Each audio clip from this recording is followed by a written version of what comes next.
Hey everyone, Tom Butwin here for Premier Guitar, back with another episode of Tools for the Task. Boost pedals on their surface might seem boring, like all they do is make your signal just a little bit louder, maybe a lot louder. But, as I'm sure you probably know, there are a ton of ways you can engineer tone shaping capabilities and really interesting options into a boost pedal. We've got 7 here today. Let's get to it.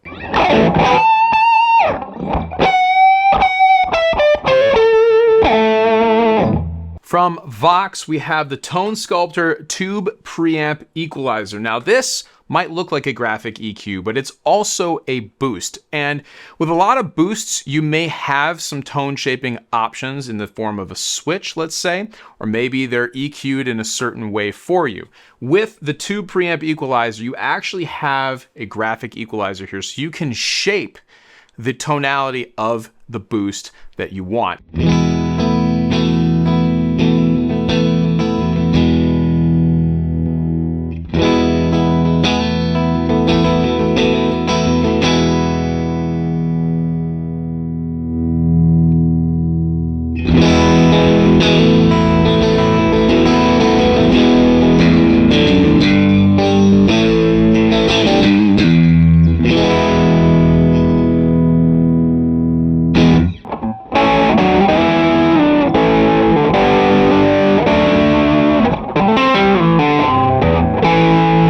At the core of this pedal, as well as all of the other pedals in this line, is the new tube technology. That's how you get the tube-like smooth saturation and compression and the overdrive and boost that this can give you. And it's also a buffered bypass when the effect is bypassed. So if you're looking for something that gives you some really, really great manual tone shaping options in a graphic equalizer, the Tube Preamp Equalizer might be for you.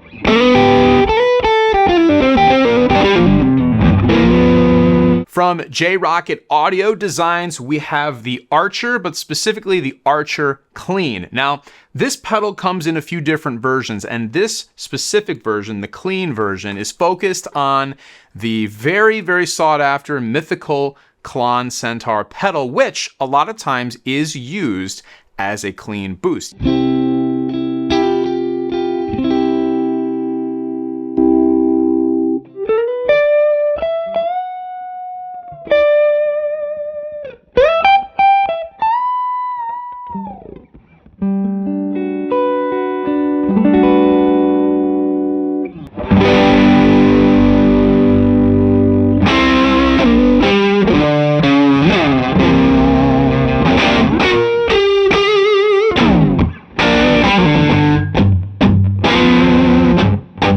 Three very simple controls on this pedal. You've got output, which is just as you would think, output, treble, darken up or brighten up the tone, and where it gets a little bit different from your typical Klon clone is you don't have a gain knob, you actually have a color knob, and here you are controlling and feeding in more mid-range to your signal. So you can get a little bit of overdrive out of this pedal if you go fairly high on the color and the output, but again, that's not the point here. The point is that this is a more expanded version of how you would use a Klon as a clean boost.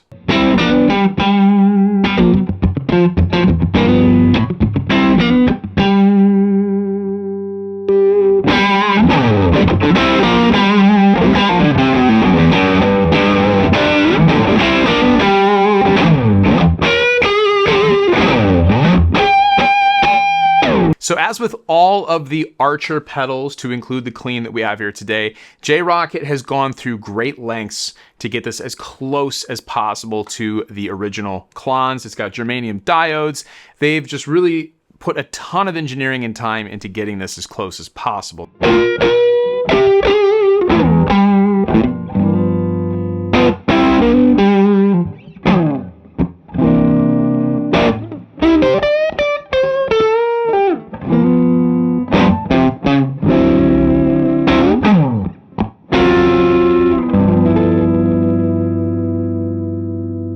From Rock and Roll Relics, we have the Stinger Boost. Now, you will notice first and foremost that this shares the incredible relic finish that rock and roll relic guitars have. If you haven't seen one of those, make sure you go check them out. They're really, really cool and some of the best relic jobs you're going to find.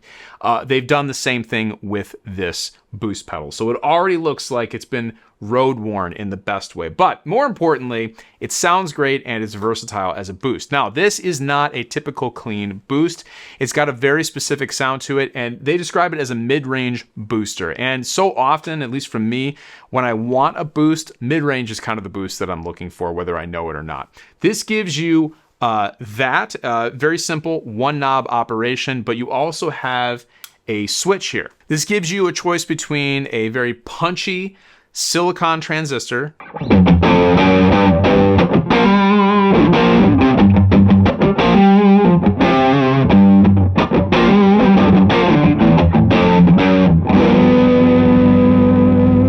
and also the warmer, more vintage tonality of a new old stock germanium transistor.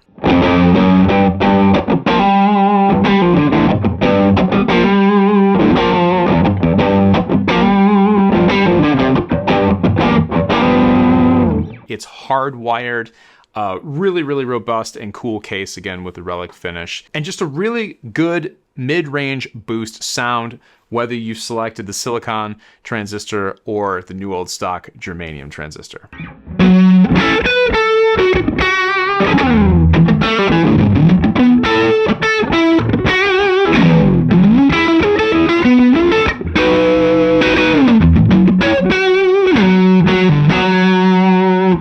From Seymour Duncan, we have the Pickup Booster Mini. Yes, you've seen the Pickup Booster in the past, but now you've got it in a mini pedal footprint, but it's still full of amazing boost options and tone shaping capabilities. So this pedal, you've got 25 decibels of clean boost here, so you can drive the front end of a tube amp with this if you want.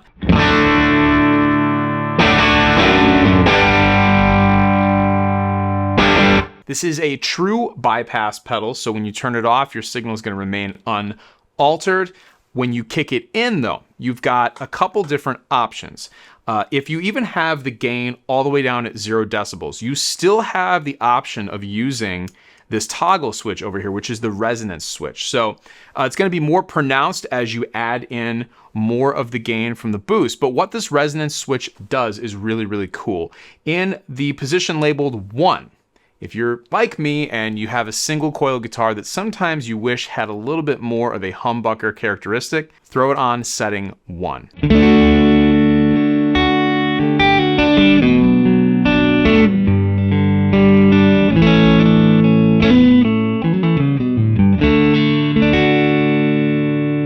It's going to give you the vibe of a vintage humbucker while playing a single coil guitar. If you're looking for just simply that 25 decibels of boost wherever you want to have it in the sweep of the knob, the middle setting is where you want to stay. It's going to leave the tone of your pickups unaltered.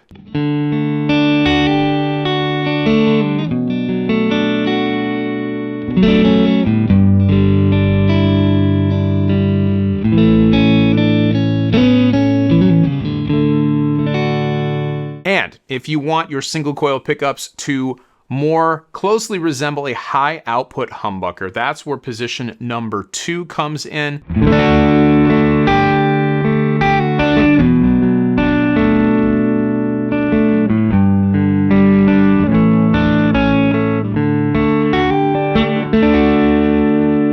Tons to experiment with. And again, remember, if you're not even looking for a boost, you can crank that all the way down to 0 and still take advantage of that toggle switch. Now, I will say this works the best with single coil pickups. You can use it with humbuckers, but the differences between these settings over here are going to be the most pronounced if you use a single coil guitar.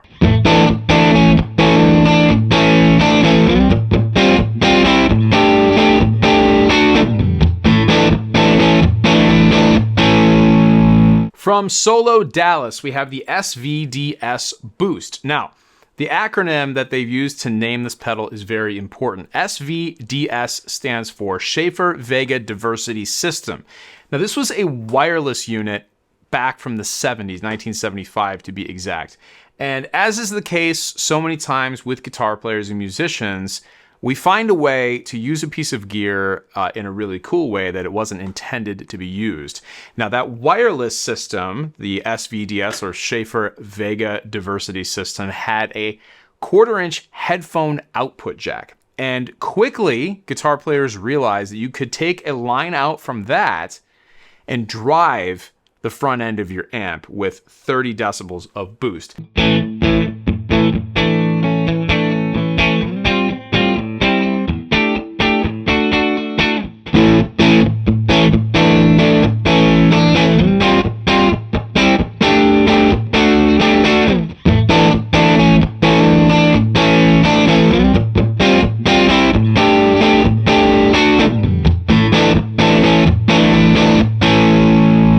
That's what this pedal aims to recreate. So we are recreating kind of an accidental full range boost from the mid-70s that was included in one of the first wireless guitar systems, which is really cool. You wouldn't normally want a wireless system to color the tone of your guitar, but in this case, it turned out to be really, really cool. So this is not just a typical clean, neutral boost. It does have a very specific EQ profile. They describe it as a goalpost profile. So the extreme ends of the frequency spectrum are going to be enhanced. There's still some really great mid-range in this, so it's not going to be lacking there, but that's kind of the idea behind the sound of this pedal.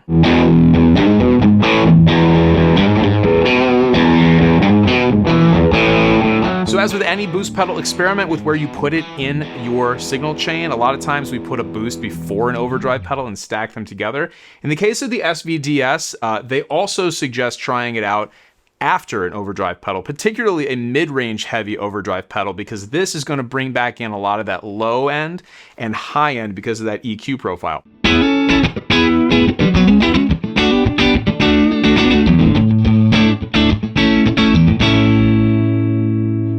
From Dunlop and of course MXR, we've got the Micro Amp. And this is for those of you who want a simple, straight ahead, versatile, great sounding boost. There's a few things you can do with a pedal like this. Obviously, you can use it to get up above a band for a solo. You can drive the front end of a tube amp with it if you want.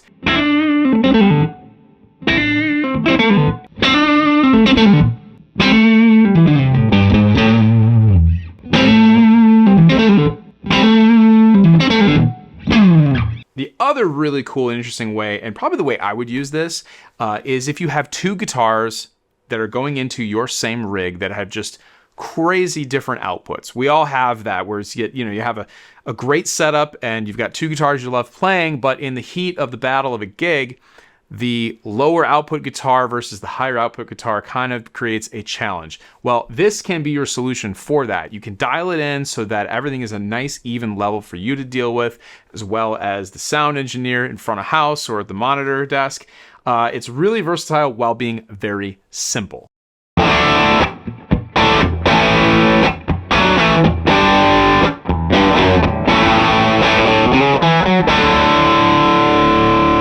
From Vox, we have the Power Burst Tube Booster. This is a very simple and straightforward but versatile boost. You've got one knob, which is great, easy to work with there, but you also have options. You've got a toggle switch here, treble, natural, and middle. Natural is going to be basically the standard boost mode on this pedal.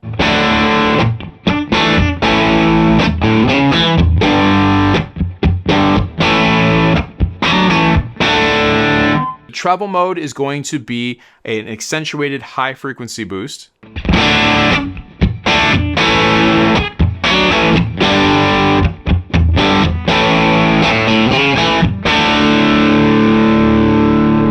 And middle emphasizes the mid-range boost frequencies.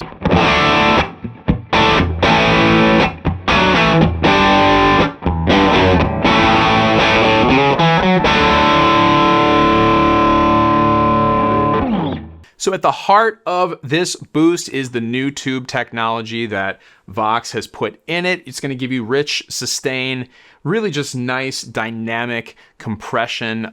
Very cool, especially in front of a tube amp like I'm using it here. It's also got a buffered bypass in it when the effect is not engaged. So 7 different boost pedals to choose from. Obviously, different use cases and applications and styles and approaches to a boost pedal with each one of the 7. Let us know which one you think might be right for you. Maybe you already have one of these and you're using it.